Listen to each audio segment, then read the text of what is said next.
Welcome to Making It Last, where we share ideas to help families tackle major issues. I'm your host, Regina DeMeo, and with me today is Michelle Zavos, who has been helping the gay and lesbian community for over 30 years. She has a firm in Maryland and one in Virginia, and she's got people licensed in all 3 jurisdictions in the area. And I'm so happy to have her here today. Thanks so much for being here, Michelle. Well, thanks for having me.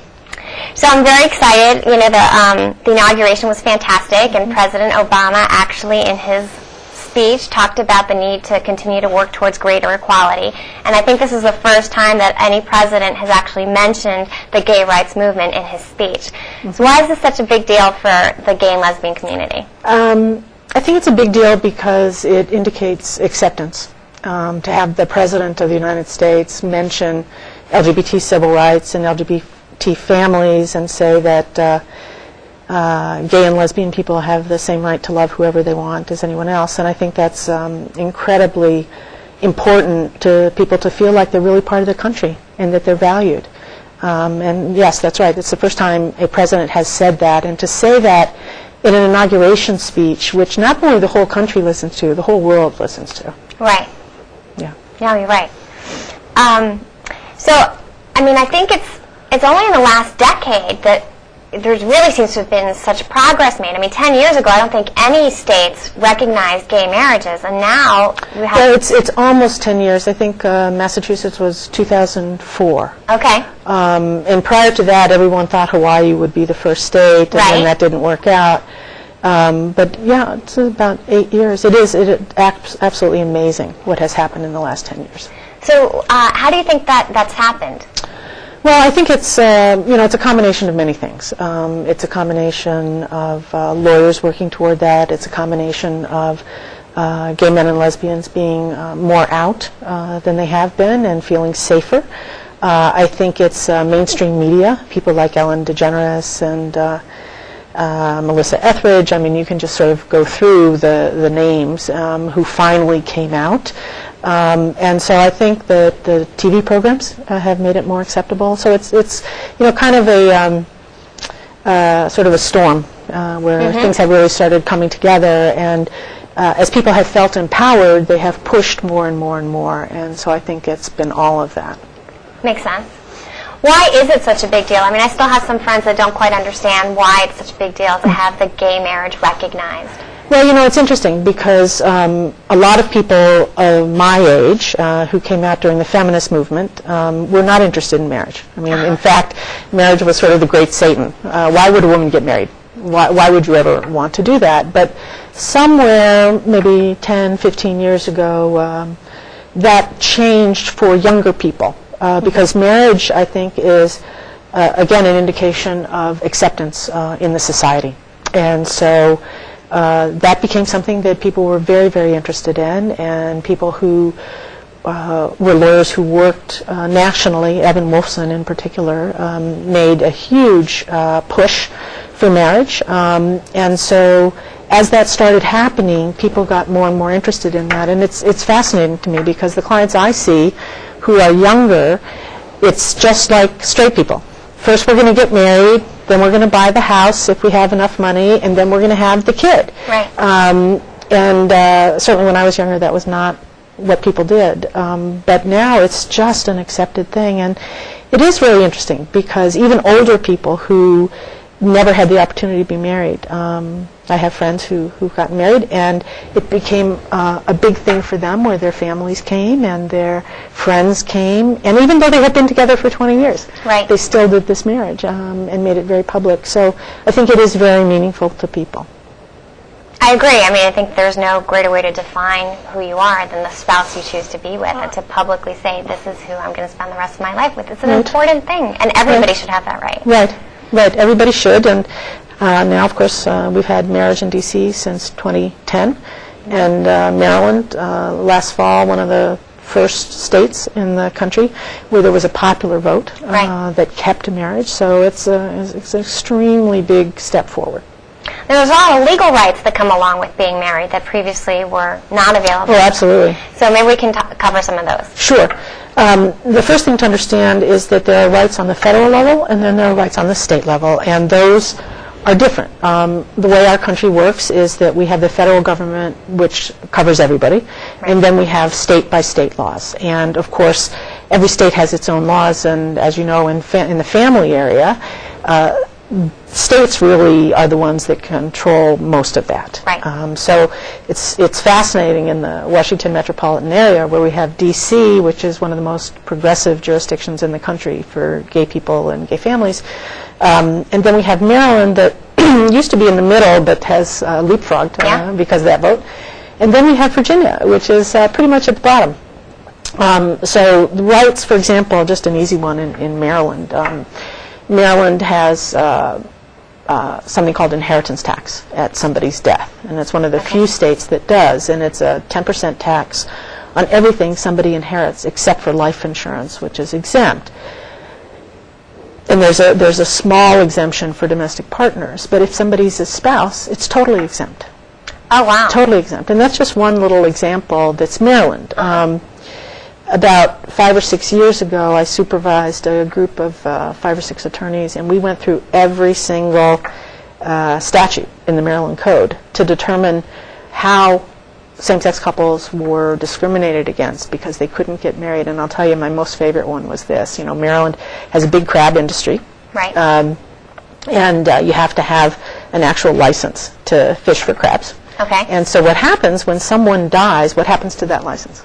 Oh. Okay? The only person they can actually give it to is their spouse. I know. Isn't that interesting? Yeah. So you have all these rights on the state level, and when we counted them up, it was over 400 and some in Maryland, similar in D.C., and then you have the federal government, which has about 1,100 rights and responsibilities there that are only for spouses. The biggest one, of course, is Social Security. Right. Where, you know, if the economically advantaged spouse has a greater Social Security amount, at that spouse's death, the other spouse can get that Social Security. And if you're not married and your name is not spouse, you don't get it. Right. So right now, for gay people, there are those 1,100 rights and responsibilities on the federal level that are not available because the federal government does not recognize our marriages because of the Defense of Marriage Act. Right. So the Defense of Marriage Act, that was in Clinton's era. That was in Clinton's era, that's right. We call it DOMA. Right. And it does two things. It says that the federal government will not recognize marriages between same-sex couples for any purpose. Right. But it also says that states do not have to recognize marriages between same-sex couples that are valid in another state. So it's a sort of two-pronged thing. Yes, yes. So it's interesting. So is that why, like in D.C., I think there's a law that if you got married in D.C. and then you moved somewhere else, but you need to get divorced, you can still go back to D.C. for purposes of... That's exactly right. I actually helped the city council do that. It's based on a California law. Okay. Because what we would say is wedlock. It gave a whole new name to wedlock. Because what happened is people were very excited about getting married. Right. So they got married in Canada, or they got married in Vermont, and now they got married in D.C., and let's say they lived in Virginia. And unfortunately, 50% of marriages between same-sex couples break up about the same as straight people, it turns out. Right. People are people. And so what would happen is if this couple lived in Virginia, and Virginia does not recognize these marriages, they couldn't get divorced. Right. And so they were stuck. So what we did, I guess it was last year, the city council passed that law that said if you were married in D.C. and you now live in a jurisdiction where you cannot get divorced, you can come back to D.C. and get divorced even though you're a non-resident. Normally, for divorce purposes, in the District of Columbia, you would have to be a resident for 6 months before divorce. So I've actually done a number of these from people even as far away as North Carolina. So it's interesting. What we haven't done yet is had a case where a court has to actually divide property. So then the question is, you know, will Virginia recognize that, for example, or North Carolina? Well, I think about alimony, right? Because that too. Prior to being married, you know, you couldn't ask for alimony. Yeah, and so far we've been fortunate that these couples have entered into separation agreements, which have determined all their rights and responsibilities. So we'll see. that case is coming. There's no question. Yeah, it has to be coming, right? Yeah. So, before gay marriage was recognized, I think a lot of people had to do a lot of legal documents. I think most of my friends that are gay have like their will done. They have a cohabitation agreement that talks about how property would be divided. Sure. They were much more just proactive. It's a straight couple. Yeah, yeah. So do you think that that's going to change now? It's hard to say. It's kind of interesting because when I talk to clients about these issues, what happens is, if I say to people, if you are not proactive, the state of Maryland, the Commonwealth of Virginia, the colony of the District of Columbia, will decide what to do for you. And that is based on what has been a heterosexual married model that gay people had no part of. Now, of course, that has changed. So, for example, I say to people, do you have a will? And they say no. And I say, actually, you do have a will. It's just the District of Columbia has written it for you. Right. And if you want to make your own decisions, then you have to be proactive. And frankly, that applies to anybody, not just same-sex couples. That applies to opposite-sex couples who are married as well, because they don't always want what the District of Columbia says they'll want or the state of Maryland says they'll want. So I do think in the gay community people are sort of more aware of that because they have been outside for so long, that they get that they've got to do something. Will that change over the years? Probably. Probably. We'll see. For those who don't know what a cohabitation agreement is, can you explain what that is? Oh, sure. You can call it a cohabitation agreement, a property agreement, something like that. Basically what it tries to do is set your rights of what happens if you ever separate. In this kind of like a prenup. Exactly. That's exactly right. A prenuptial agreement, that says, okay, we know what the jurisdiction would say if we ever separated, but we don't want that. We want to make our own determinations. And so what we're going to do is write it all down and say, this is what's going to happen. And what I always say to clients is that's the floor.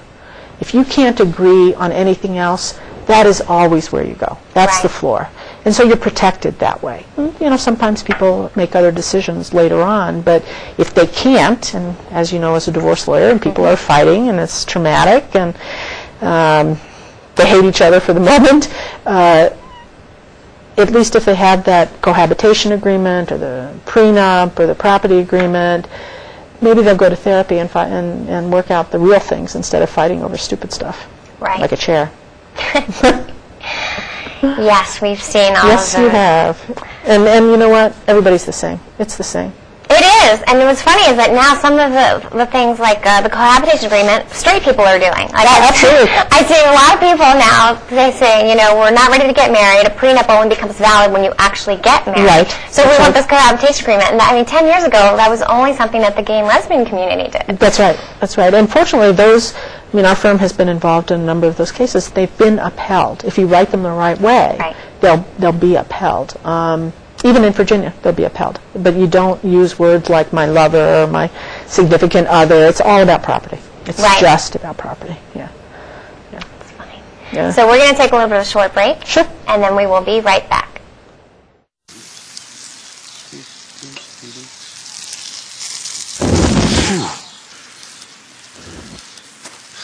Here we go. What?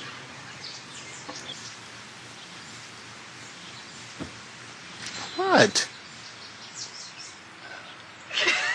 You don't have to be perfect to be a perfect parent, because kids in foster care don't need perfection. They need you. Welcome back to Making It Last, where we are talking about the gay and lesbian movement. And with me today is Michelle Zavos. Thanks so much for being here, Michelle. Yeah, thanks again. So I want to just talk about DOMA a little bit more. Sure. Because I have a couple of friends that, like, one person is a U.S. citizen, but the other partner is not, and they can't sponsor their partner, even though they're married, maybe in Maryland or D.C., but they can't sponsor for federal purposes their partner as a spouse. Yeah, absolutely. So that it seems that DOMA has to be repealed for that to then happen. Well, I think that's true, and that can happen in a number of different ways. There are actually two cases that have gone to the Supreme Court. Okay. One is named Hollingsworth versus Perry, which is the Proposition 8 case out of California. And that's where the California Supreme Court had said that same-sex marriage should be allowed in California, and then there was an initiative where that was overturned by popular vote. Okay, and that case has gone to the Supreme Court. Then there's another case, Windsor versus the United States, coming out of New York. Windsor is Edie Windsor, who was in a very long-term relationship with her partner, Thea Spire, for over 40 years. Then they got married in Canada in 2010, and then Thea died, I think, of MS. And Edie was forced to, or told, to pay estate taxes of about $363,000. Now, had the federal government recognized their marriage, she would have gotten a complete marital exclusion, and her estate tax bill would have been zero. So that case has gone to the Supreme Court. And in actually, there have been 8 cases in the federal courts that have said DOMA is unconstitutional in different ways. Right. But those 2 cases are before the Supreme Court. They're going to be argued March 26th and 27th. Oh, wow. Yeah, and we expect a decision by June 30th, which is the end of the Supreme Court term this year.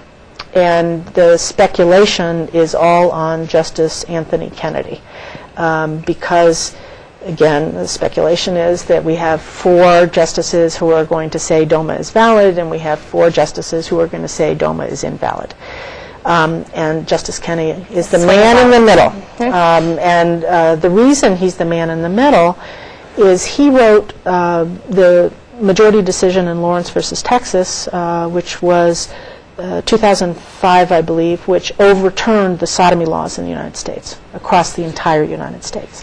He also wrote the majority opinion in a case, Romer versus Evans, out of Colorado, basically which said that the state of Colorado could not single out gay people for disparate treatment, and saying that they could not try and get anti-discrimination provisions in Colorado. So he wrote those 2 opinions. So, again, the speculation is that Justice Kennedy will go so far as to say DOMA should be invalidated, particularly what's called Section 3 of DOMA. And that is the section that says the federal government will not recognize valid marriages from states that do have marriage equality. So when DOMA was passed, that was completely different than anything we had done in the history of the United States. The federal government always has recognized a valid marriage from a state, no matter what that marriage was. Even if it was a marriage between 14-year-olds. If that was valid in the state of Pennsylvania, which it used to be, then it was valid on the federal level. So it's very interesting what's going to happen. And if the Supreme Court invalidates Section 3, then the federal government will have to recognize valid marriages, and that's going to apply to things like immigration, the situation you just referred to, Social Security, division of retirement benefits. I mean, it just goes on and on and on. Veteran benefits are also veteran benefits. You may have read in the news that even though Don't Ask, Don't Tell has been repealed, now the issues are soldiers who are married to a same-sex partner can't participate fully in things like therapy weekend for their spouse because the other spouse is in Afghanistan. So there are all kinds of things like that that are going to be played out. I don't think anybody believes that Congress in and of itself is going to repeal DOMA. That's just not going to happen with the current configuration of Congress. But I think people are cautiously optimistic, one might say, about the Supreme Court repealing Section 3. I think if that does happen, it's going to be fascinating because it's then going to be untenable in the states. Because if you look just in our area, if you live in D.C. and you are married to a same-sex partner, it will be a valid marriage. If you live in Maryland and you are married to a same-sex partner, it will be a valid marriage. If you live in Virginia and you have married a same-sex partner, say, in the district or in Maryland, and it's valid, but you live in Virginia, which says we don't recognize these marriages, what's going to happen? So we'll see. But obviously it'll be a huge, huge, huge difference if the Supreme Court does that. Yeah, but I mean, I'm amazed at how much progress we've made. Like, 40 years ago, almost 40 years ago, I mean, you couldn't even have interracial marriage. And then the Supreme Court said, actually, yes, it's okay to do that. Yeah. And now no one even thinks about it. It's like someone's black, someone's white, someone's Asian, Well, and what's fascinating about the case really that you're referring to, Loving versus Virginia, which is the best named case ever, I know. Actually came out of Virginia. Right. And 1967, the Supreme Court said that basically everybody has a right to marry anybody they want. Right. And Virginia, the Virginia Supreme Court at that time upheld Virginia's law that said people of color could not marry white people. So it's very interesting historically to sort of watch how these things happen. Right. So we'll see. Now, what about kids? Because a lot of my friends that are gay couples are, like you said before, like now it's like they're very mainstream, and it's like, okay, we're getting the house, and then we're getting the kid. Right. So how does custody work? Well, as you can imagine, it's complicated, and also depends where you live, because child laws relating to children are almost exclusively the domain of the state.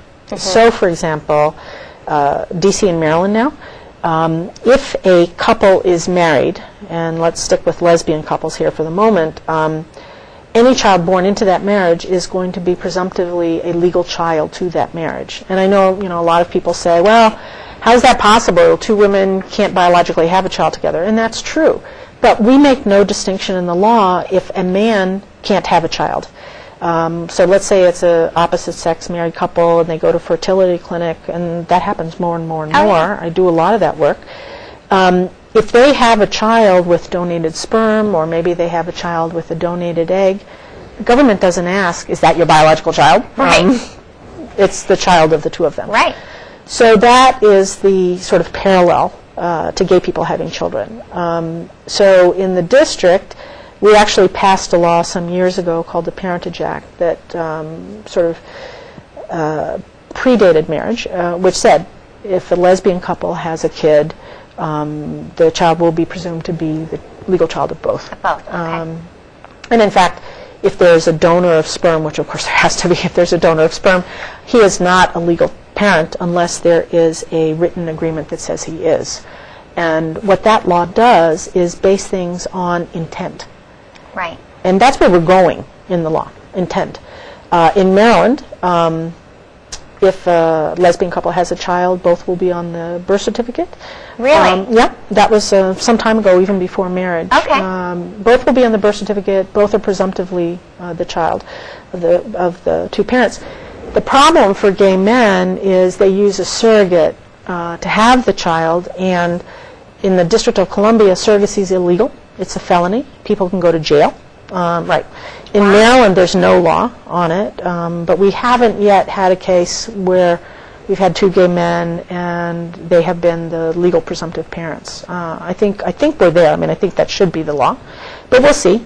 And in Virginia, of course, because there's no recognition of marriage, and there's very difficult custody laws. I mean, what happens for people, and my firm does a lot of this work, let's say people are married, but they didn't do what we call a second parent adoption, where they've gone into court so that both of them have been granted a court order saying they're both legal parents. And if they haven't done that, and then somebody moves to Virginia, sorry to keep harping on Virginia, but it's a perfect example. People move to Virginia, they break up. Well, what Virginia says is, for custody purposes, the non-legal parent, and generally it's the non-biological parent, has to prove what we call exceptional circumstances. Has to show not only that she's what we call a de facto parent, but that basically depriving her of a relationship with a child will harm the child. And Maryland has the same standard. And that's extremely difficult standard to meet. So what we say to our clients is, yes, you're married, that's great, congratulations, but do the second parent adoption anyway, because you want a court order that the other state will recognize. Interesting. Whereas the marriage, the other state may not recognize. And if you have a legal relationship with a child that's dependent on the marriage, the other state may say, no, you have no legal relationship to the child. What if the couple did a custody agreement, like they did a private agreement between the two of them, saying, I'm agreeing that, we're both jointly parents of this child? Right. That may or may not be upheld. Oh. Right? Because it really is the child's rights. Same thing with child support. A parent could say to the other parent, well, I'm not going to go after you for child support. Right. That's not upheld because the child support belongs to the child. Right. So it's very complicated, and there's sort of a lot of wickets to negotiate to try and figure it out, because what you're doing is trying to figure it out not only for the state where the couple lives, but all the other possibilities in terms of moving. What does the federal government say? What if you break up, which of course no one ever wants to hear, but you have to do all that. It happens. I mean, one of the worst cases, I don't remember the exact name of the case because he took out the names and used initials, but it was my former boss's case. And it was a lesbian couple in Maryland. Yeah. They had the child together, and then the relationship ended, and the biological mother said, oh, well, she's mine. Right. And by the way, you were never a parent, and by the way, you were just a nanny, and those birth certificates we sent, those birth announcements we sent out, they didn't mean anything. The fact that she has your last name, that doesn't mean anything. Right. The fact that we had joint parties for when the baby came, that doesn't mean anything. Oh, yeah.